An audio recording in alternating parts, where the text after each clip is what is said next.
Good afternoon. This is Dyke Hendrickson, and this is the podcast Life Along the Merrimack. We meet weekly and they're sometimes repeated on both radio and television. Today we have a guest whose name is James Charles Roy. I know him as Jim Roy. Jim, welcome to the program. Thank you, Dyke. It's nice of you to have me. So we recently had the Newburyport Literary Festival, and Jim has a terrific book out, and I became more aware of it at the festival.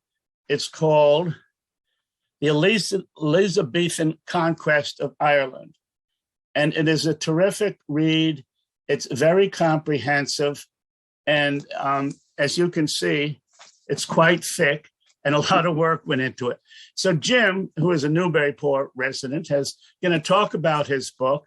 And Jim, one of my thoughts is this is so comprehensive and it's so in depth and has many good aspects to it. How did you become interested in this period of history? And talk a little about how you came to write this comprehensive book.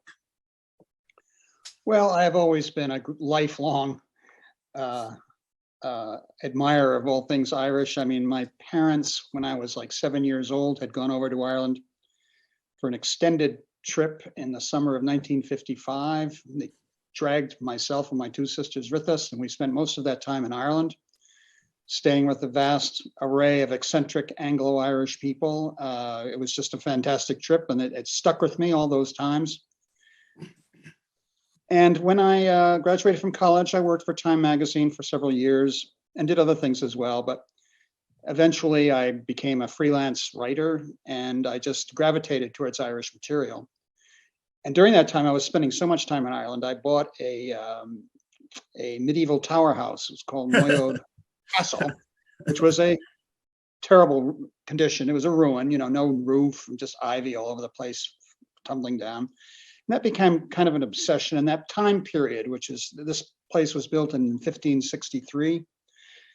And at that time in England, people were no longer building tower houses or castles. They were building country mansions, sort of contrasting the level of turbulence in life in those two countries, where in the mid 1500s, the Irish still had to build defensive buildings because life was so unsettled and there was so much violence in the countryside and all that sort of thing, where England was becoming more settled. But anyway, through the course of restoring this building, which took a long time, that time frame, I became more and more interested in what was going on in the 1500s. And I wrote a book about...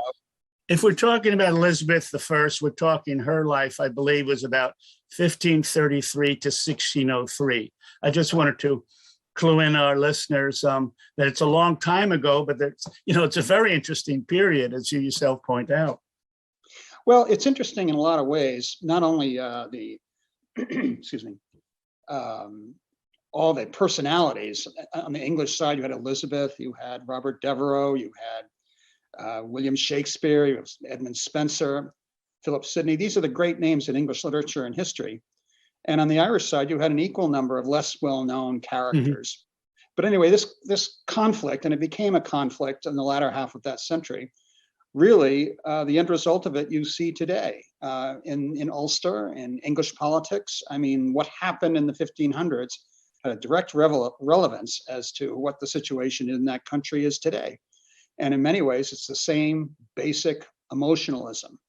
It's got the same conflicts of two religions going head to head, two sets of values, two different socioeconomic groups. And it all began in the time frame that, number one, my tower house was built in, and number two, which became the focus of my book. Well, when we talk about that period, of course, Shakespeare was there at that time. And what was the conflict? Was there actually fighting in those days? Because I know that I remember 1588, I believe, and Spain was very prominent. That was the Armada, if I'm not incorrect. I think France was also a major rival. Was there combat in Ireland at this time? There was plenty of it, Dyke, just plenty of it. It stems from the English, starting with King Henry VIII, who was Elizabeth's father, Hmm. who had a very long reign on his throne, and then Elizabeth, who ruled for close to half a century. Those were time periods where the English tried to impose their structure of government on Hmm. Ireland, which involved changes in land ownership, primarily that, a situation where the local Irish magnates no longer were allowed to rule the country. English kings started sending lord deputies and armies over Hmm. to control the place. And through changing the land structure, you had, as a result, many rebellions by the local Irish people who were losing their land. That's essentially what was happening. You were having Hmm.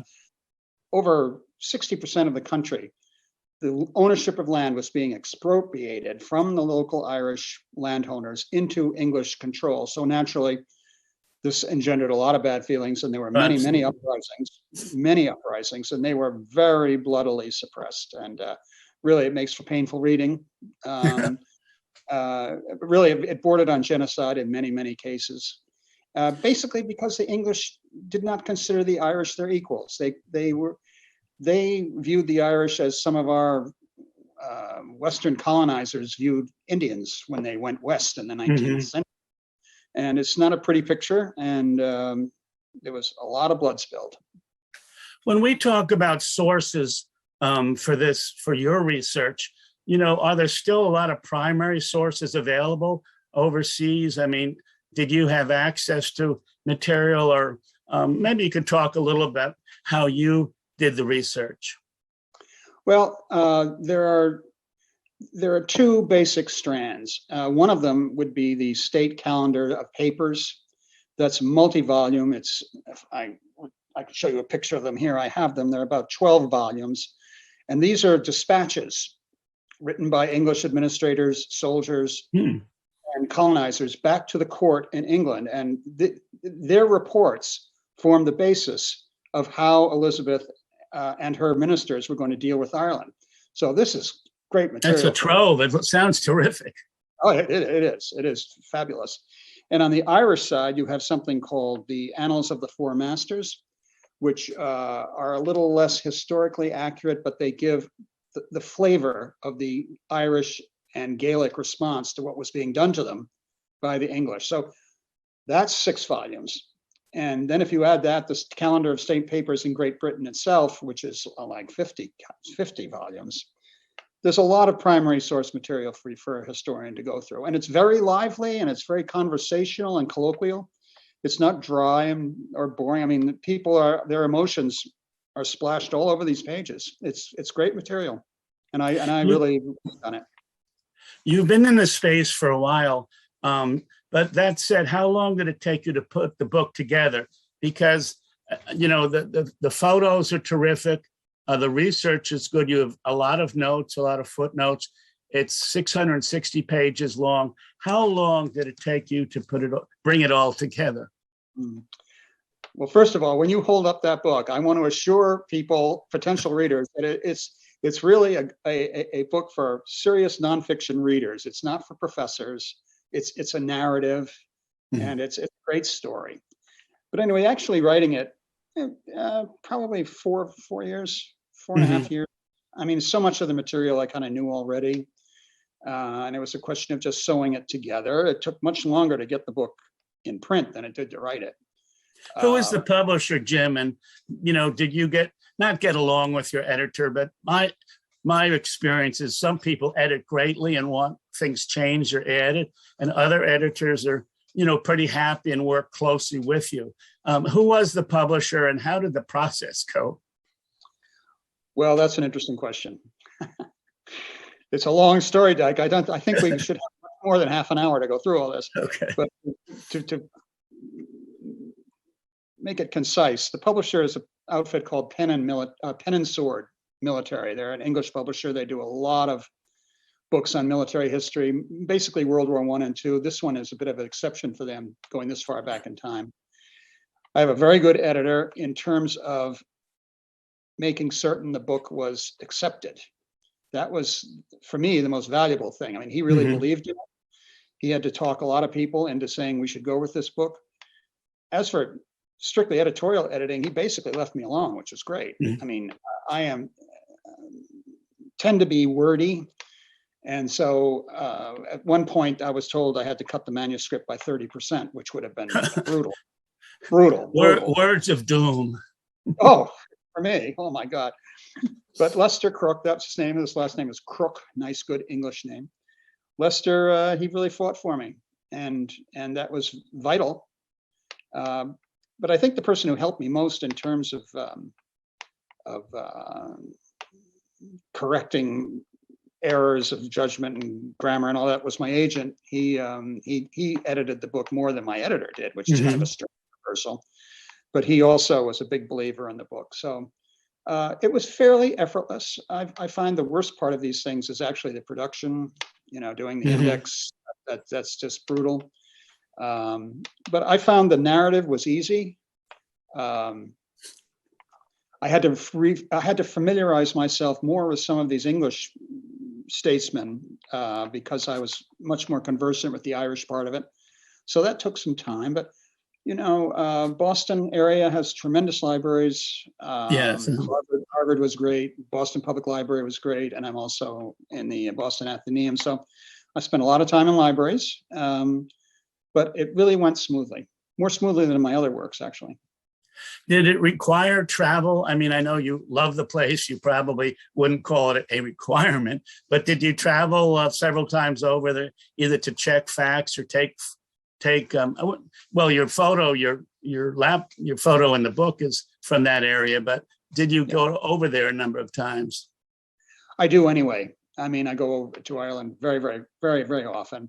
And many of these places I had already been to and already researched. I did go to a couple places in England specifically to see things and to do a bit of research there.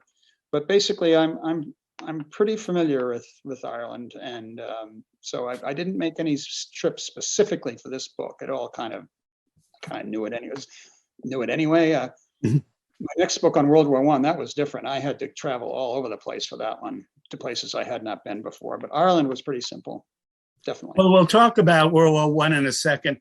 To the cursory observer, such as myself, it seems like things have improved between Ireland and England in, say, the last decade or two. And I mention this because Senator George Mitchell from Maine has been a person who came to the Newburyport Literary Festival. Senator Mitchell, after he became a senator, was quite involved in trying to broker a better political atmosphere over there. What is your assessment of the situation today, Jim? Do you think it's relatively peaceful or relatively copacetic when you look back on decades or centuries?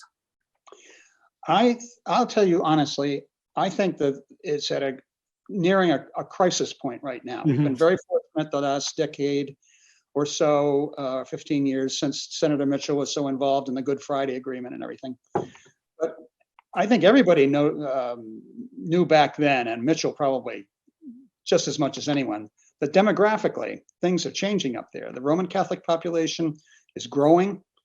They have a higher birth rate than Protestants. So you're getting to a point where it's nearing 50-50 in terms of the religious background of the people there. And with Brexit, which added tremendous instability to this whole Irish situation, really, really bad. You've got an aggrieved Protestant population there who have been cooperative in keeping the peace and keeping things, copacetic, so to speak. But there's a real possibility for a real blow up there pretty soon. As some of your listeners might know, Sinn Féin, which is the Irish Catholic Republican group, is now maybe asked to form a government. That is seriously destabilizing, or will be, because then the Protestant population will finally realize we're losing control here in the country. And I think there's going to be a real problem with this. Now, I in terms of the World War I book, I was in Sarajevo 4 or 5 years ago, where they had a civil war and a horrible genocidal situation there. You just got the sense, riding on the subway or walking the street or talking to people in restaurants, you just got the sense that all it took was a spark, and the whole place would go up again. And that is what I feel about Ulster. I was there. I have not been there recently, so I can't attest to what people are feeling or looking like on the subway. But I just get the feeling, because I follow it pretty closely, that we're in for some trouble over there, some real trouble. Well, this is Dyke Hendrickson. And I'll just add one thing. Ulster Protestants have always felt that the English are out to screw them, and which has been true for 100 years, and it's true now. You just watch Boris Johnson cut these people loose if there becomes more problems on this Brexit thing, and he will. Well, I'm talking to Jim Roy, author who wrote the book, The Elizabethan Conquest of Ireland. And this is the podcast Lifelong the Merrimack on 96.3 FM Joppa Radio, Channel 9 local cable TV, and this archived on YouTube as well. So let's talk a little about World War I, Jim. I haven't been so familiar with your work here. And, you know, some historians say it was a relative accident. It certainly was, you know, bloody and difficult in many ways, inglorious, and perhaps led the way to World War II. But tell me about your work regarding World War I. Well, some people will think, since the centennial just passed, you know, why do we need another book on World War I?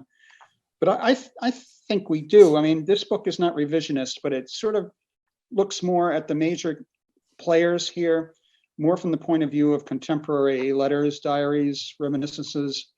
It's a little more personal, and I think more realistic in terms of, you know, you read a regular history of World War I and you just see the catalog of battles and all the rest of it. But I don't think you really get the sense of just how people blundered into this. It was just an incredibly unnecessary, unprovoked in a way, reaction of the old world to the new. I mean, this was a period where several countries were teetering. Russia was one, Austria-Hungary was another. Those two countries were involved in the flashpoint of beginning this whole thing. Turkey was a mess. England was fine. France was fairly stable, although politically it wasn't. They must have had something like 73 governments in the space of 30 years, I think.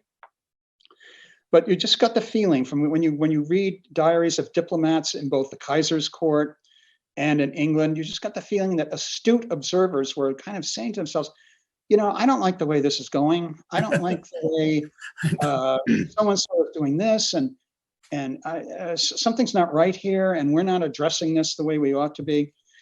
You don't read that kind of thing in most histories of World War I, and it just goes to show also back then how just a few people could start this sort of thing. The greatest industrialized war in history, with the greatest casualty count ever seen, was really begun by about 30 people. It's incredible. Of course, it didn't help that the Kaiser was mentally unstable, so that did not portend well for Germany. Russia was led by a czar who was completely mediocre. Austria-Hungary was afraid the empire was falling apart. They had Franz Joseph, the emperor, was 85 years old and senile.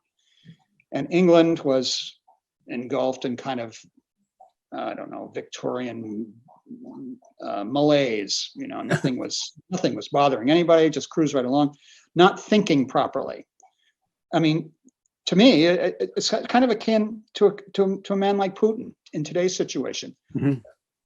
Was he, you know, on that point that you just raised, were the Irish in that period of time, say 1914, you know, were they willing participants to go in to fight with the English, to go with the English overseas? That is an excellent question. Ireland, since Parnell's time, 1870s, with Gladstone as the prime minister, they were engulfed in the home rule situation, where Ireland was demanding a say in their own governance. And it was all to the fact, home rule. Are we going to have home rule? Are we going to be able to rule ourselves? And as World War I started, the major leader of this home rule party, a man named Redmond, when war started, he immediately, without thinking or reflecting, said, we're with England all the way. And this is the way we'll get home rule. If we support the crown, we'll get home rule. Well, the more militant segment of Irish political leadership didn't buy that at all. They said, well, we shouldn't give our loyalty for nothing. We want independence and we want it now.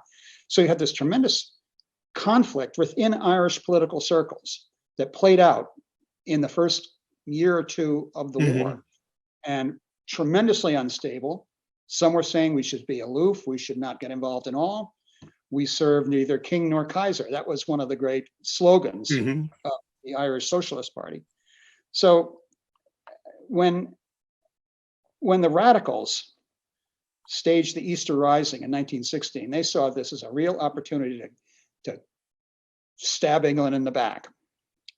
And I think if the English had not reacted so inappropriately to that, where they executed 13 or 14 leaders brutally without trial, they rounded up 3,000 people and put them in Britain. They destroyed downtown Dublin, pretty much. George Bernard Shaw, when he was invited over to see Amiens, the ruins of Amiens in France during a sort of propaganda thing. He said to the English, Amiens looks okay. It looks better than Dublin right now. That's a good line. Yeah. So that radicalized Ireland for sure, and that led to to the Civil War after the war. It's a very complicated story, but Ireland was not enthusiastic for this war at all, and they lost 49,000 men over there in the trenches, and that just embittered everyone. It was just a really bad, ugly scene. Well, going back a little bit to Queen Elizabeth I, who, of course, you wrote so much about, she was, never married, was called the Virgin Queen. What is your assessment of that? Was she more interested in political not hookups, that's a bad word, political alliances with other countries, or, perhaps maybe there were different reasons at the court why she never married? What is your sense of that? I think Elizabeth had a very, very, very unsettled childhood. Having your mother's head cut off is not the greatest way to start life. But you had her sister Mary, who did inherit the throne when Henry died. She was a fervent Catholic. Elizabeth wasn't. A lot of rebellious situations arose which attached themselves to Elizabeth's figure. So Mary had her imprisoned in the Tower. Her life was in danger. There's no question about it. When she became queen, I think the biggest thing she did was give the biggest sigh of relief that any of us have ever heard. It was just. I may live a few years longer. But what it showed to her in many ways was she wasn't going to get entangled in someone else's ambitions. Her great love affair, which began relatively recently after her attainment of the throne to Robert Leicester, that was a love match, I would say. But she realized very quickly that this guy was really ambitious, and while he may have loved her, he probably loved more the notion of being a king and ruling in her stead. Yes. She definitely, from that moment on, she had many, many flirtations. Who's to say how many were consummated real affairs? Who knows? But she said to herself, I'm not going to rely on men. If I'm going to stay in power, I am going to be very cautious. I'm going to let the men fight among themselves. She generated factions within her court, one group over here arguing for this and another group over here arguing for that. She would countenance that, encouraged it at times. And when people she felt too pushy, she would make them Lord Deputy of Ireland, go over to Ireland and mess things up over there, but get away from me. And she had quite a lengthy tenure, as you know, I think 1558 to 1603. And these were pretty productive years. As you mentioned, Shakespeare was there, Marlowe was there, many things were going on. Is that viewed as a high point of history, or is it of their history, or is it just a difficult way to look at it? Everyone has their own view. I think culturally, it's definitely a high point. You look at the brilliance of the playwrights and the poetry.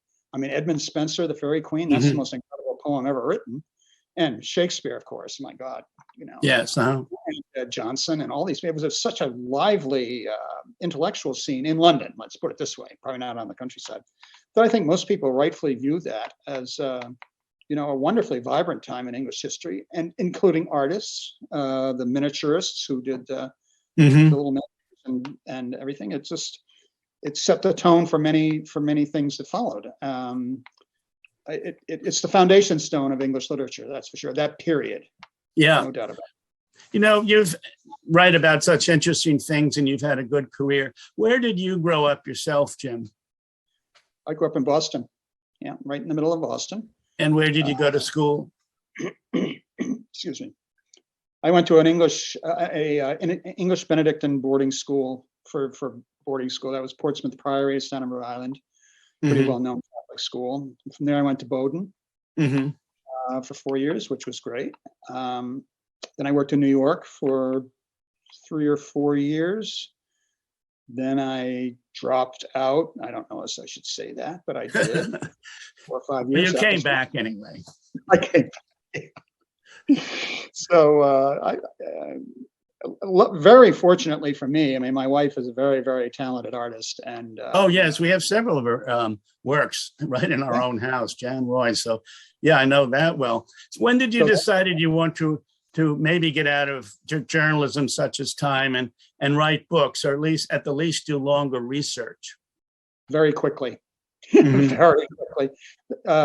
Working for Time was a great experience. I mean, I saw the world on Time, which was just fabulous. And I spent a lot of time, Vietnam, Japan. It was fascinating.